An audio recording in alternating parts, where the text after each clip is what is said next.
What's up, guys? Welcome back to Newswave. Yesterday, we had an announcement. There was a major shakeup at Nintendo.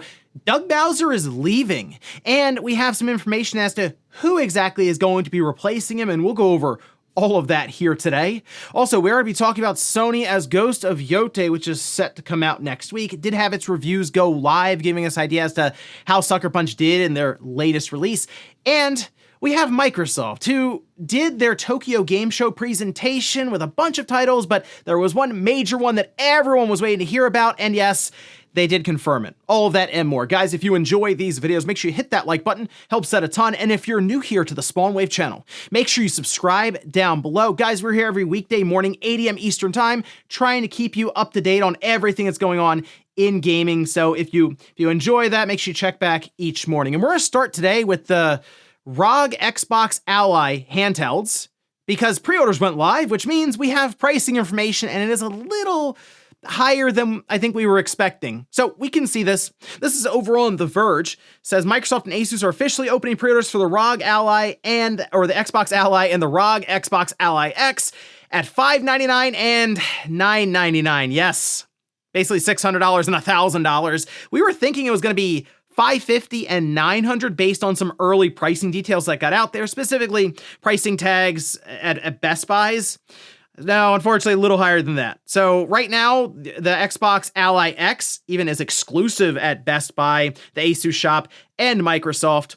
And the Xbox Ally is going to Amazon, Best Buy, Walmart, Microsoft, and the Asus shop, and online apparently. So check that out. I think The Verge has all the links there in that article. I'll have that link down below in the sources. But these handhelds, guys, these PC handhelds, just keep getting more and more expensive, and it's really hard to recommend something like really any kind of PC handheld that's north of $1,000. This is right there. So, I mean, I guess there's the cheaper one at $600, but we'll see how all of this works out when they do release in October. Also, we did get some footage for the Switch 2 with Resident Evil Requiem, and people have been very curious as to how this was going to look, especially with Tokyo Game Show having hands-on time, and it didn't seem like there was any issue with people just recording the system. It was done in handheld mode, and it makes sense why there was no issues, because like you can see this is over on X for what's this, Rodrigo's account here, and the footage looks good.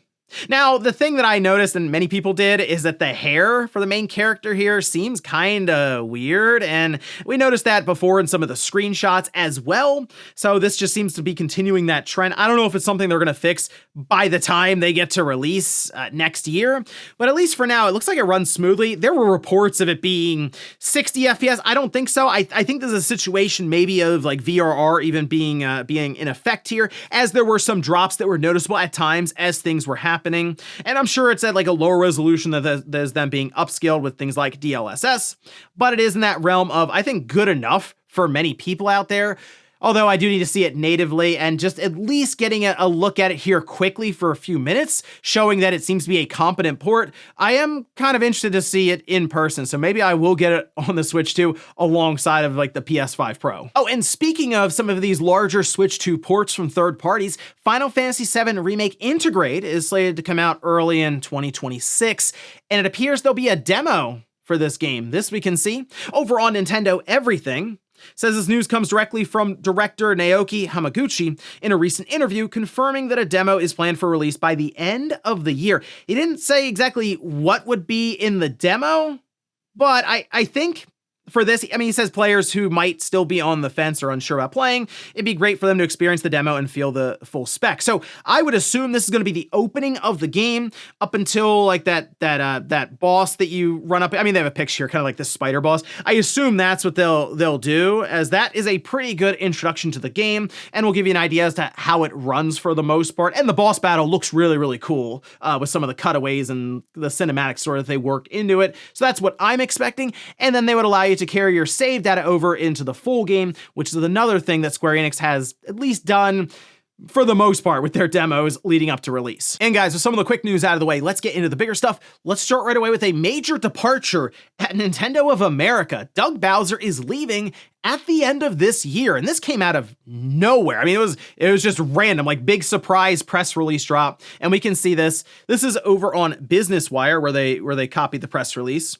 Nintendo of America today announced that Doug Bowser will retire as President and Chief Operating Officer, CEO, on December 31st, 2025, after more than a decade in multiple leadership positions. He will be succeeded by Devin Pritchard, a 19-year veteran of the video game industry and longstanding member of the NOA leadership team. In addition, Satoru Shibata will join NOA as Chief Executive Officer, while continuing his roles as Managing Executive Officer and Corporate Director, member of the board at Nintendo Co. Limited. Pritchard will also join the NOA board of directors and become an NCL executive officer. So, I mean, big move up the ladder there for Devin Pritchard on that one. Now, you may be curious about these two people specifically that have been named.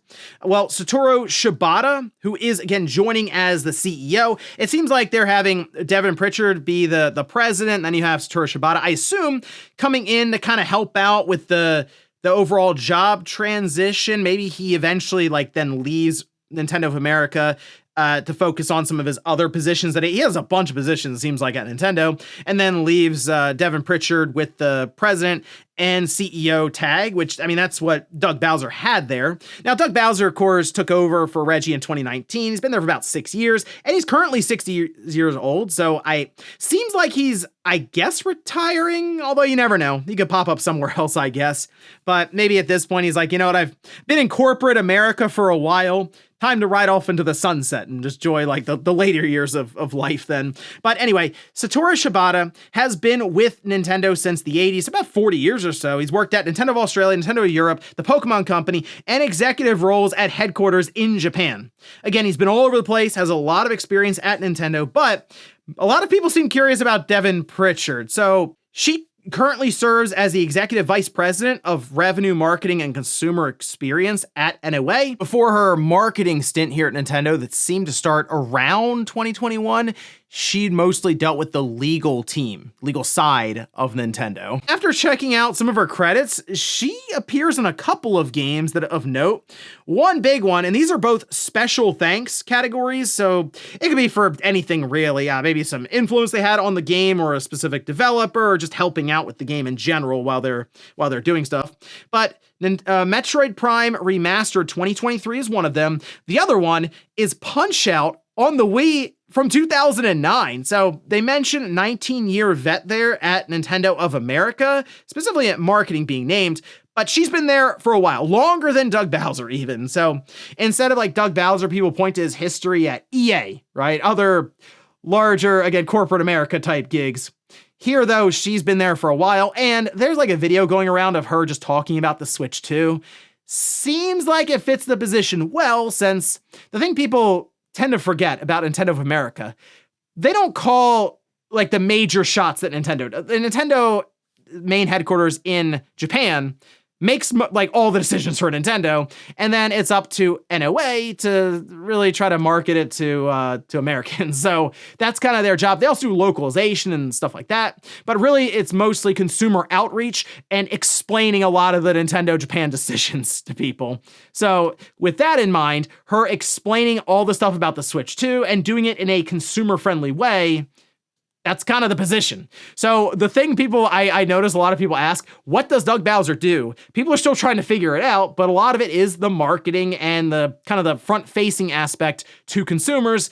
And that's why he had a lot of quotes floating around of buy the Switch 1, it's still there, and trying to thread the needle for some of the decisions that get made that are a bit over his head. But here, at least, we'll see how things go for Devin Pritchard, and I guess how the overall job transition works out towards the end of this year. Again, Doug Bowser will be leaving December 31st, 2025, starting off the new year in 2026 with some new people filling in the roles. Next up, let's talk about Ghost of Yotei, as reviews did go live yesterday, and we can see it sitting currently on Metacritic at an 87. So this puts it 4 points ahead of what Ghost of Tsushima originally reviewed at. I know the director's cut that went out years later for the PS5, and then we saw it on the PC, did review higher. But if you line it up original to original, this is 3 or 5 points or 4 or 5 points higher here at an 87. Now, this is on 105 reviews. So we immediately, as soon as it went live, tons of reviews went up. And we have a bunch we can go through here. We'll start here at the top with some of the perfect scores, like 100 from COG Connected, saying Ghost of Yotei is one of the best games I've ever played. From top to bottom, beginning to end, it is the epitome of what AAA game developers should strive for. It completely delivers on all fronts: combat, narrative, visuals, world building, and audio. But most importantly, it's simply a ton of fun. We can move down a little bit here to, we'll go to player 2, giving it 100, saying, Ghost of Yotei is a triumph of all artistic disciplines in the video game medium. A devastating narrative hook will quickly lead to 50+ hours of riveting adventure. CG Magazine gave it a 95, saying on top of its gripping narrative, expanded weapon variety, and redefined approach to open world game design, Ghost of Yotei is a must-play and instant classic on the PS5. Let's go to the opposite end of the spectrum, as we like to do, see what some of the lowest scores are. Starting with Eurogamer, gave it a 60, saying Sucker Punch's sequel offers more great swordplay and heartfelt storytelling, but will be better served as a linear action game freed of its poor side quests and dated open worlds. Not a fan of open world games, it looks like they're over on with Eurogamer. Radio Times gave it a 60 as well, saying, if you've seen one Japanese orphan avenging their parents' death, have you seen them all? That's the question that I can't seem to shake after spending the last few weeks sinking all of my spare time into Ghost of Yotei. Well, I will say this. That was something I did wonder. The story that was being presented sounded very familiar to Assassin's Creed Shadows. So I was like, is it gonna feel like I'm kind of playing the same game? Not necessarily, as I've seen gameplay and stuff going around. Digital Foundry did an entire video on the visuals, as you'd expect for the game, and showed off some gameplay. It does look markedly different than Assassin's Creed Shadows, where this is just leaning into completely with action-based combat and stuff. Shadows did try to also lean into at least some stealth to it, but it was very impressive visually speaking. All right, so the thing that people were a little surprised about, ray tracing is present in the game. There's an entire mode that seems like it's set up specifically for the PlayStation 5 Pro, which is really nice since I just did an entire segment not too long, a few shows ago, about how I was feeling kind of let down by the PS5 Pro. Here comes Ghost of Yotei. It seems like it'll at least show what this system can do once again with this. It's like a ray tracing PS5 Pro mode where it drops the resolution and seems like it's right around that 1080p range, but with upscaling and then also including ray tracing, apparently it makes the game look incredible. So there's at least that. Now, how does the rest of the game turn out? Well, I guess you'll have to play to find out, but at least for now, the reviews coming in higher of the original Ghost of Tsushima mark, and it seems like it's a good sequel from Sucker Punch. Next up, let's talk about Microsoft and their Xbox Tokyo Game Show. I went through and tried to pick out all the announcements that were there, and while there were many announcements and different games that were highlighted, there was one big game that a lot of people were waiting to see if it was true. And it is, which we'll get to that towards the end. But we can start here at the top. First off, I do want to mention big push for Xbox Play Anywhere. That being, if you buy it on your Xbox, you can play it on your PC, all of this through the Windows app. And that naturally would tie into their Xbox or the ROG Xbox Ally X and Xbox Ally handhelds. So at least that's good. They are making that push. Every game here apparently is going to be leaning into that. Let's see, we have Gungrave Gore, Blood Heat. Then they show 007 First Light, Double Dragon Revive, that is coming out October 23rd, 2025. Fatal Frame 2, Crimson Butterfly, early 2026. Animo was shown, then Sudden 5 Strike, that's 2026. There was a Fallout 76 update that they showed off. Monster Hunter Stories 1 and 2, that's coming out November 14th, 2025. And then Monster Hunter Stories 3, March 13th, 2026. There's a Hitman World of Assassination Bruce Lee crossover mission. That's available right now. It's free. That's kind of a cool idea there. Hotel Barcelona, that's out today. Dragon Quest 1 and 2, they showed off a new area. This is Ocean Floor, kind of cool. That's October 30th, 2025. Should be an awesome game. Rhythm Doctor, that's December 6th, 2025. Flight Simulator 2024 got a new update that's available now. Romancing Saga Revenge of the Seven, available today. Star Island, that's February 1st, 2026. Project Evilbane, that's 2027. It's still weird to me to see the 2027 year get thrown up on screen, but that's where we are now. Ninja Gaiden 4 still looks awesome. Still checking it out day one, October 21st. Mistfall Hunter.